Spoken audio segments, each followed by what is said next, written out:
AVC, Jeff, JG Yogama, whatnot. Oh, man. Yeah, it's getting kind of a late start today and this weekend. My weekend anyway. I'm off for a few days. Yeah, so family arrives next weekend. So yeah, I did get around. Yesterday was unseasonably warm. I didn't even need a jacket outside. So I took the opportunity to set up the Christmas lights and get a whole bunch of stuff done around the house I needed to get done. Um, yeah, so just running behind. Trying to get a little relaxing time in. But yeah, I gotta run the car in. Way overdue for some spark plugs. I don't want, yeah, stupid cars nowadays. So much plastic on it. I just don't want to do it anymore. So I bring it in. God, I miss the old days where you used to do them yourself. Um, yeah, so basically, just get cleaning, organizing, put stuff away, getting Christmas stuff together, and whatnot. So yeah, busy week. Work's been insane, and just I don't know, man. I've just been chilling and playing more video games and watching movies. I haven't been listening to that much music because a lot of times when I'm listening to music, I'm either reading or I'm working on something on the computer. So a smaller stack than the usual. So just kind of blow through this quickly. So have a Ragtime record, which is actually quite enjoyable. This is James Scott on one side and Artie Matthews on the other. Other things recorded by another gentleman whose name's escaping me, William Bolcom, if that matters. It's just Ragtime. So non-such. Yeah. Yeah, there you go. Everyone knows that level, I think. So that's a really good one, actually, for Ragtime, anyway. Makes me feel like I'm in a Shakey's Pizza or something. Want that Shakey's. This one I picked up a while back. I'm assuming you can still get it. So see if I can get that in there. It's not big enough right there. So Yasuaki Shimazu, and this is Kakashi 1982. I think the one that's slightly more famous, possibly, like he did one. I think it's called like soundtracks for commercials or something. But yeah, he was kind of been involved in that kind of early electronic experimental stuff going on, like late 70s, early 80s. I forget. Yeah, he was in some major pop group, as I recall. Maybe Mariah, maybe I think. Um, but I think he was actually. It's a yeah. So I would classify it jazz, but it's a very experimental jazz with a lot of electronic type stuff. Yeah, it can kind of give you that. But really, I don't know. Sounds like my turntable's off pitch. I have to check that out again. I don't know if it's the record.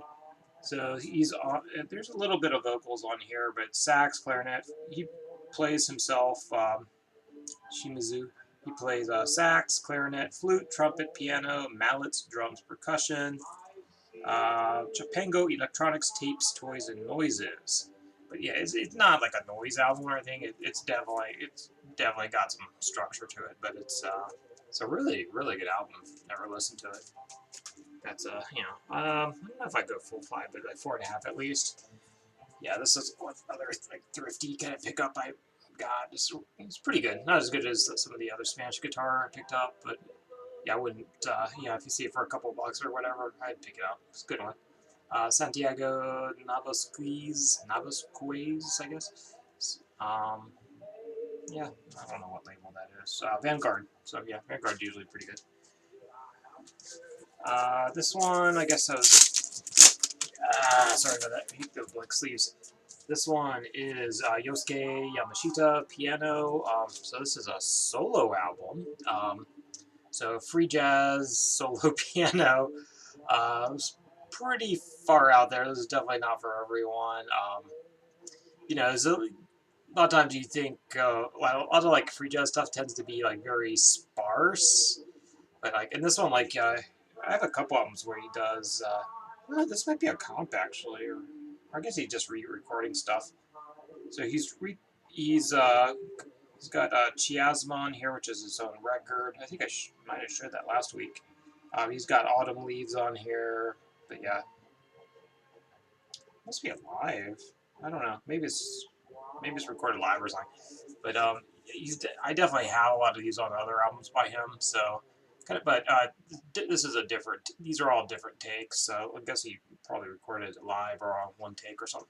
But yeah, it's pretty interesting. So whereas most you think of like free jazz, a lot of times it's very sparse. This is the exact opposite. So Autumn Leaves, he's throwing like 20 additional notes in there between the normal ones. Is pretty. If you weren't really familiar with the tune, you probably wouldn't even recognize it. Uh, but it's a pretty crazy album if you like jazz piano. But yeah, not for everyone. But yeah, very dense piano. This one I picked up a while back. I'm assuming it's still available. Oops. I can't grab that. Okay. Yep, so this is Dylan's Gospel by Brothers and Sisters. It has a young Mary Clayton in it.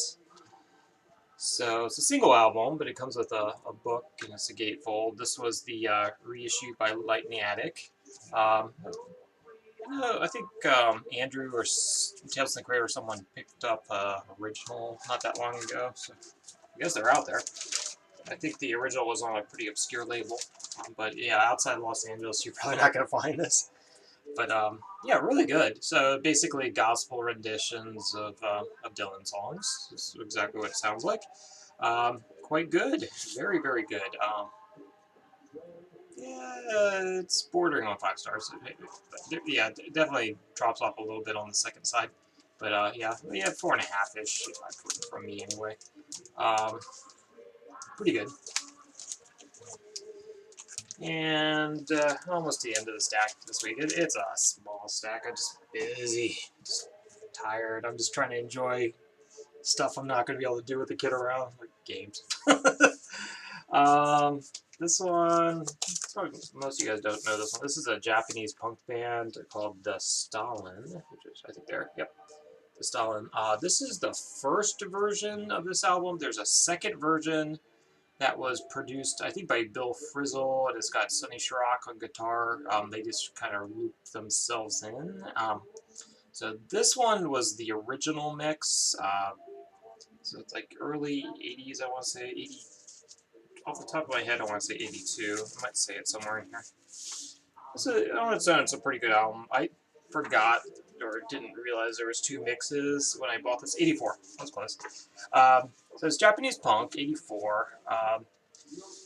Yeah, this version is decent. I'm not going to purge it until I find the other one.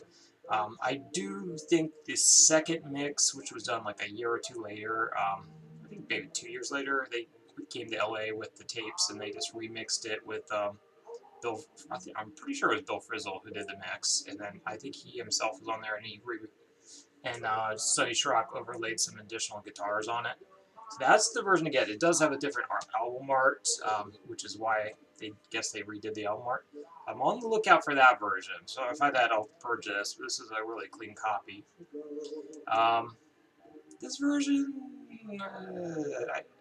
it's not a terrible mix. It's still a good album, but I don't know. 3.5 to 4, it's kind of in there. The other mix is definitely the better one. That's at least a solid 4. But yeah, this song's kind of an interesting Japanese punk band of that period. Yeah, here we go. Yeah, not quite new wavy. It is more punk, but it does have some of that. Has a little bit of that production value, but it's a pretty raw mix. But it's not raw. This one, this is an original. I picked this up. Yeah, it's not the greatest copy, but it plays. It's kind of maybe a G plus. It's got a lot of surface scratches, but this is a noisy enough album, don't care. American ones. It's got the gatefold, and it's on that. Is it Green Warner? Yeah, Green Warner. Whatever.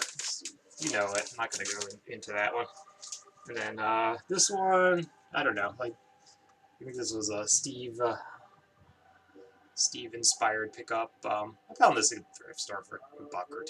It was $1. Chieftains best of. That's probably the only Chieftains I'll ever buy. I guess if you're in the mood, that Celtic stuff, '80s, whatever. It's okay. I picked it up because like some people in the VC just rave about these guys. I was like, yeah, I'll try it. I'll probably hold. I'm sure I'll hold on to it for a while. We'll see, but it just didn't overly enthrall me. But it wasn't terrible. It wasn't bad. I kind of enjoyed it. Good for background music. Yeah, so let's end it there, and then I'll probably shoot another video or two later in the week. I might do something with Sean. Expecting a big box of grab bag records, and Sean ordered the same one. Of course, Sean's orders always arrive like a week before mine. So every time he emails me stuff, it shows up way before anything else. I don't know, man. The post office is really messed up in this area. So my box has been about a week late. So I'm hoping it arrives today or tomorrow. I'm thinking tomorrow is more likely. I can see it about 40 some records in there, so we'll see what's in there. Yep. Have a good one, guys, and signing out. Just going to upload this as is, and yeah, I'll probably be shooting a video with Sean, probably on his channel later in the week. Later.